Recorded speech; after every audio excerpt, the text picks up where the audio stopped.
이 새벽에도 오셔서 기도하는 여러분의 모든 간구가 하나님 앞에 상달되는 은혜의 새벽 되기를 주의 이름으로 축원합니다. 스바냐의 말씀을 시작하게 됩니다. 여호와께서 감추셨다, 여호와께서 보호하셨다, 이런 뜻이 스바냐, 그의 이름의 뜻입니다. 1절 말씀에 보면 아몬의 아들 유다 왕 요시야의 시대에 스바냐에게 임한 여호와의 말씀이라. 스바냐는 히스기야의 현손이요 아마리아의 증손이요 그데라의 손자요 구시의 아들이더라 라고 되어 있습니다. 그러니까 스바냐가 활동할 때 언제 사역을 했느냐, 요시야 왕 때였다 라고 말씀을 합니다. 그리고 난 이후 족보를 말하고 있습니다. 히스기야 왕의 후손이다 라는 거죠. 일단 여기에서 보면 그의 아버지가 구시다 라고 했고, 이제 스바냐의 할아버지가 누구냐, 그다레아다 라고 말하고 있고, 또 스바냐의 증조 할아버지가 누구냐, 아마리아다 라고 말하고 있고, 스바냐의 고조 할아버지가 누구냐, 히스기야다 이렇게 말하고 있다, 이 말씀이죠. 그러니까 히스기야로부터 4대 손에 이르르는 사람이 스바냐다. 그러니까 좋은 집안의 후손이었구나, 왕족이었구나 라고 하는 것을 발견하게 됩니다. 그러면 이 히스기야에게 하나님께서 말씀하고자 하는 것이 무엇이었을까? 가장 으뜸이 되어지는 게 나를 말하려고 하는구나 라는 거죠. 7절 말씀에 보면 여호와의 날, 8절에 보면 희생의 날, 10절에 보면 그날에, 14절에 보면 여호와의 큰날, 여호와의 날, 15절에 보면 그날은 분노의 날, 환난과 고통의 날, 황폐와 패망의 날, 캄캄하고 어두운 날, 구름과 흑암의 날, 16절에 보면 높은 망대를 치는 날, 18절에 보면 여호와의 분노의 날라고 되어 있습니다. 이 날을 그렇게도 많이 강조하고 있는 것, 지금 이 스바냐를 통해서 말씀하고 있구나라는 걸 발견하게 됩니다. 여러분, 여기에서 하나님께서 말씀하는 날이 어떠한 날일까요? 핵심은 심판의 날입니다. 저주의 날입니다. 진멸과 벌의 날인 걸 반복해서 말을 해요. 2절에 보면 멸절하리라, 3절에 보면 진멸하고 진멸할 것이요 멸절하리라, 4절에 보면 멸절하며, 6절에 보면 멸절하리라, 8절에 보면 벌하리라, 9절에 벌하거니와 12절에 벌하리니, 18절에 주민을 멸절하되 놀랍게 멸절할 것이다 라고 되어 있습니다. 그러니까 하나님의 심판, 하나님의 저주의 날이 어떤 날? 여호와의 날이다 라고 말하고 있죠. 그렇다면 어째서 하나님께서는 이 스바냐를 통해서 날을 정하고 그날 진멸하는 저주의 날로 삼고 있는 것일까? 라는 거죠. 4절에 보면 내가 유다와 예루살렘의 모든 주민을 위에 손을 펴서 남아있는 바알을 그곳에서 멸절하며 고마림이란 이름과 및 그 제사장들을 아울러 멸절하며 또 지붕에서 하늘의 뭇별에게 경배하는 자들과 경배하며 여호와께 맹세하면서 말감을 가리켜 맹세하는 자들과 여호와를 배반하고 따르지 아니하는 자들과 여호와를 찾지도 아니하며 구하지도 아니하는 자들을 멸절하리라 되어 있습니다. 여기서 가만히 생각해 보세요. 그러니까 본래 우상을 섬기고 하나님을 섬기지 아니하는 자들을 멸하겠다, 이것도 있지만은 여기에서 뭘 말씀합니까? 여호와를 맹세하고 여호와를 섬기면서 말감을 함께 맹세하는 자들이라고 되어 있어요. 그러니까 본래 하나님을 섬기는 자들이 한 발은 우상에, 한 발은 하나님께 내어놓고 있는 자들에 대하여 하나님이 뭐하다? 심판한다 라고 말씀을 하고 있다, 이런 말이죠. 다시 말합니다. 그러니까 본래부터 하나님을 믿지 않던 사람들, 의미도 있겠지만 하나님을 믿던 사람들이 하나님을 떠나서 우상 숭배하는 그들에 대하여 하나님이 멸절한다, 이것이 본문에서 말씀하고 있는 내용이다, 이런 얘기죠. 이거는 사사기의 내용과 똑같아요. 사사기의 내용이 무엇인가요? 출애굽했던 이스라엘 백성이 이제 모세가 세상을 떠나고 여호수아가 지도자가 돼서 요단강을 건너서 가나안에 진입합니다. 가나안에 진입하고 난 이후에 가나안 정복 시대가 이루어져요.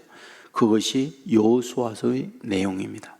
가나안 정복 시대가 끝나고 난 이후에 이어지는 시대를 사사시대라고 해요. 그 내용을 담고 있는 것이 사사기입니다. 자, 사사기는 일정한 사이클, 반복되고 있는 걸 보게 됩니다. 그러니까 하나님께서 풍성한 축복을 내려주면 그 풍성한 축복에 대하여 감사합니다 라고 하는 이러한 부분이 얼마 못 가요. 반드시 타락을 해요. 그 축복의 은혜를 갖고 죄된 곳으로 흘러가요. 그러면 하나님께서 벌을 줘요. 벌을 주는 것은 주변에 있는 여러 강대한 나라들을 동원하여 침략을 하게 합니다. 그때 이러한 저주를 받고 회개해요. 손을 듭니다. 잘못했습니다. 그러면 다시 하나님께서 회복시켜줘요. 사사를 보내서 대적들을 물리치고 다시 원상태로 부흥을 일으켜 주어요. 근데 부흥이 이루어지고 난 이후에 하나님이 또 그들에게 이제 타락하게 되어지면 타락된 그들에게 또 하나님이 진노해요. 이 반복적 사이클로 이루어진 것이 사사기다. 자, 사사기가 끝나죠. 사사기가 끝나면서 이루어지는 시대를 왕정시대 이렇게 얘기합니다. 그러니까 사울 왕이 사사시대가 끝나면서 최초의 왕이 됩니다. 그리고 난 이후에 분열이 되어져요. 그 분열 왕국이나 왕들이 통치할 때 보면 사사기의 사이클이 왕정시대에도 똑같이 이루어집니다. 지금 요시아가 이제 스바냐가 활동할 때에 등장하잖아요. 근데 스바냐가 활동할 때의 왕이 요시아. 요시아 왕 그러면 어떤 왕인가요? 종교 개혁을 이루어지고 무너진 성전을 다시 수리하고 그랬던 왕이거든요. 그 부흥이 되는 거죠. 근데 부흥이 되고 난 이후에 또 다시 우상 숭배로 타락이 되어져요. 그 우상 숭배로 타락이 되어지는 그들에 대하여 스바냐를 통하여 여호와의 날에 진노한다. 이것을 말씀을 하고 있는 거죠. 근데 문제가 있어요. 잘 보세요. 사사시대 때에 부흥하죠, 타락하죠, 진노하죠, 회개하죠. 이 사이클이 반복이 되어지는데 회개하고 난 이후에 하나님께서 다시 부흥을 일으켜 세워주는데 이제 북이스라엘 있잖아요. 더 이상 안 되겠다 해서 완전히 흩어버려요. 그러니까 북이스라엘이 아수르에서 완전히 망해버려요. 그리고 남유다는 더 이상 안 되겠다 해서 바벨론을 통해서 완전히 망해버려요. 그래가지고 포로로 끌려가요. 그게 70년이라는 세월이 걸립니다. 여기서 우리에게 뭘 말해주느냐? 이제 더 이상 안 되겠다라고 생각할 때는 하나님께서는 완전히 패망시켜버리는구나 라는 거예요. 우리들도 똑같습니다. 그러니까 살아가는 데 있어서 어떤 반복적 사이클이 계속됩니다. 그러면 우리의 육체에 어떤 사인을 줘요. 이러면 안 되지, 이러면 안 되지. 병원에 갔더니 이제 음식 조절해야 됩니다, 운동해야 됩니다 등등 이런 사인을 줘요. 근데 본인이 그런 사인을 갖고 돌아서면 회복돼요. 근데 그 사인이 있음에도 불구하고 반복되면 돌이킬 수 없는 단계로 가는 경우 정말 많아요. 정말 그렇습니다. 그런데 우리의 영혼도 똑같다는 거예요. 그러니까 어떤 임계점에 이르게 되어지면 더 이상 안 되겠다. 그럴 때는 완전히 무너지는구나. 그걸 우리에게 보여주는 거예요. 근데 실제 제가 볼 때 지혜롭다, 그래도 가능성이 있다, 그건요, 깨달을 수 있는 사람, 그리고 깨닫고 돌아설 수 있는 사람은 축복이라고 생각해요. 근데 문제는 뭐냐? 깨닫지 못하는 거예요. 그렇게 보여주고 그렇게 알려주고 그런데도 깨닫지 못하는 거예요. 그 결론은 패망이에요. 그거는요, 국가 공동체도 전 똑같다 생각하거든요. 그러니까 어떤 문제가 있으면 지도자들이 깨닫고 이러면 바르게 국민들을 끌어가야겠다, 이런 의식을 갖고 있는 지도자들이 많이 있으면 희망이에요. 그런데 그렇지 못한 지도자가 앞장서서 국민을 선동하고 이상한 데로 끌고 가냐니 그 저주예요. 그거 아주 틀림없습니다. 그러므로 믿음의 사람들에게 있어서 그 어떤 것보다도 기억해야 할 게 있어요. 깨닫는 거예요. 아, 이러면 안 되는구나.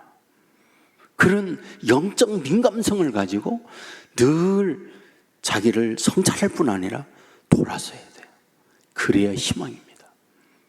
지금 이 스바냐를 통해서 하나님께서 이 부분을 얘기하고 있구나. 그날 엄청난 기다림이에요. 근데 더 이상 안 된다. 여호와의 날 멸절이다.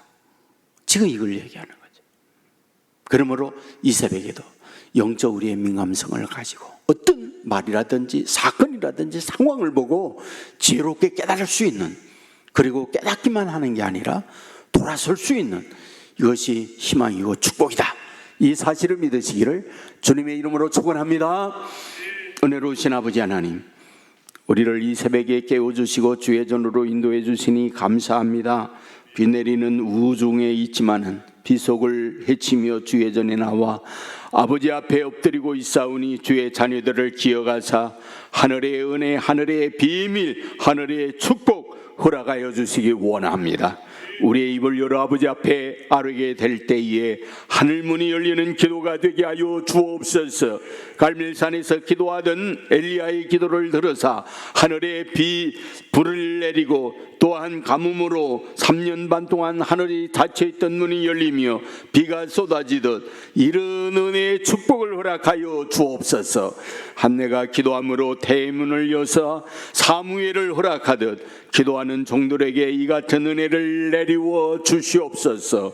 아버지 앞에 기도하는 주의 종들의 간구 믿음의 기도로 말미암아 아버지 앞에 연락된 기도가 되게 하여 주시옵소서. 온 세계 교회 성도들의 기도로 말미암아 살아 움직이는 교회, 영적으로 깨어있는 교회, 기도의 응답이 있는 교회, 질병이 치유되는 교회, 두려움이 담대함으로 미련이 지혜로움으로 변화되는 교회가 되게 하여 주옵소서. 어두운 세상입니다. 성도 하나하나가 빛의 역할을 감당하게 하여 주옵소서. 타락된 썩어가는 세상입니다. 소금이 되어 썩지 않는 역할을 감당하는 성도들 되게 하여 주옵소서. 아버지, VIP 축제일이 다가오고 있습니다. 이 일을 위해 기도합니다. VIP 많은 분들을 작정하고 아버지 앞에 의지하고 있사오니 주여, 원하옵는 것은 한 분 한 분 저들의 마음의 변화를 일으켜 주님을 영접하고 구원받는 역사가 나타나게 하여 주시옵소서. 드려지는 헌금이 있사오니 받아주시기 원하오며 주의 사랑, 주의 은혜가 가정 위에 넘치게 하여 주옵소서. 우리 주 예수님 이름으로 기도드리옵나이다. 아멘.